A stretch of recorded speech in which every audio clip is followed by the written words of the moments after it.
Hello car lovers driving the 2025 Lexus UX 300h F Sport design. This is not the all-equipped model. It is a subcompact. It is a luxury, semi-luxury subcompact crossover.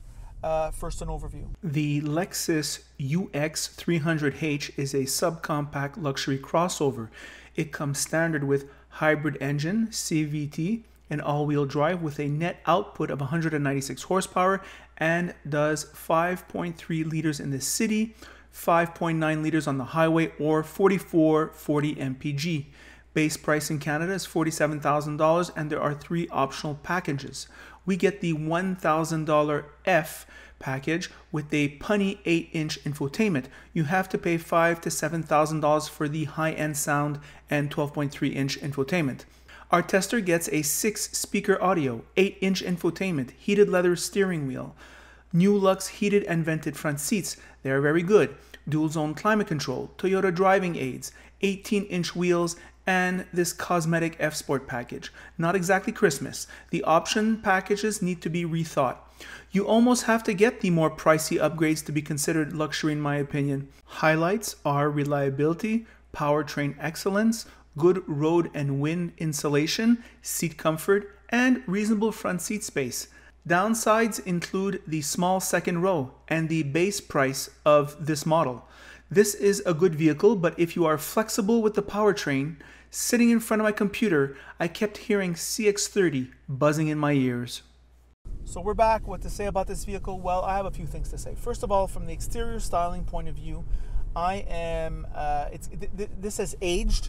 I gave it a good review a few years ago, this vehicle, and as the old song says, what have you done for me lately? And in terms of Lexus UX, not much over the last few years. Somebody who was bringing back their Lexus UX from a 3 or 4 year lease to Lexus today, you would not gain very much from renting out a new one except having the same old. I'm not sure the attention span of the buyer is that low, if you want. Moving along, the exterior styling, it is what it is. It's not that high off the ground. You want kind of that high feeling when you're driving. The visibility is less than desirable. Looking out front, it is okay-ish. On the side, okay-ish. This roof somehow not letting as much natural light as I thought it would let in. Rear 3/4 is inexistent, and the rear view is average. So that's what you have in terms of the friendliness of the visibility. On the inside now, more specifically, we have here, I must say, relatively comfortable seats. Snug but comfortable front seats here in terms of space management. It's okay. Sitting behind myself is a catastrophe, and there's not a lot of trunk room. So from a convenience point of view, not so sure. Ross says it's a 2-person vehicle. I concur. Other things, well, the steering wheel leather, I must say, is extremely soft and feels extremely reliable. The leather, or sort of like tissue-ish material of the seats, because of the comfort, does not feel cheap. The assembly quality is okay. I must say it is okay. It's in terms of little things like just this infotainment here. We tried a Kia K4 that goes for $29,000 or $28,000 Canadian, which is far superior to this infotainment here. All right, to get the nice big infotainment, you've got to upgrade to a higher level F Sport package, which is kind of weird. The materials quality, I must say there's no piano black, but here it feels kind of basic. But I'm not whining. I'm just saying it is in the average. There's nothing spectacular. Where this vehicle is spectacular, I would say, is in terms of the drivetrain. I find Toyota, Lexus, I call them the adults of the car manufacturers. That is to say, they don't get caught up in the latest trend. They don't get caught up with this kind of like first-year university attitude of we have to change everything or else the planet's going to explode. They think about the customer, and they're thinking about doing things efficiently and doing things reliably. And guess what? That's what people want. All right? So this vehicle, hybrid, very fuel efficient. The hybrid system, it's been like 25 years they've been doing this now, and it gets better and better and better. The gas engine is on less and less, and the electric only mode is on longer and longer, which shows you how serious Toyota is about efficiency. I had done it on the camera. You can go see that video. I was showing you exactly just how little the engine turns on in city driving. And don't forget, when you're doing, it's not just city driving.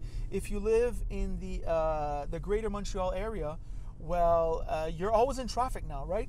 So that stop and go traffic, that accelerating up to 70 kilometers an hour, slowing down to 20 kilometers an hour, re-accelerating up to 100 kilometers an hour, slowing down to 50 kilometers an hour. Well, the Lexus will recapture the kinetic energy and help you accelerate when you re-accelerate, and keeping the fuel economy at a really low number. This is wonderful. Adults in the room. The suspension, very good. The wind and road noise on the highway is totally acceptable. It's fine. This is a very competent vehicle to use every day, and it's not going to wow your friends. And if you can stomach the exterior, well, then it is recommendable, I think, on the purchase. I think even people who are in the upper middle class who are buying these upscale brands, or people who are making stretch purchases, I think they want, a lot of them want a sound personal finance option in where you pay for the vehicle and nothing else, right? You pay for the insurance, the registration, and just a bit of gas, and that's it, right? Oil change once in a while. And Lexus does deliver. So, and very few luxury brands do. In fact, none do like Lexus. So that's a compelling argument for the purchase. All right. However, if you are leasing, I would go check the competitors. And that is the review. By the way, if you like this video, like it. If you don't like it, don't like it. And if you really like it, well then of course, you should subscribe. And that is it.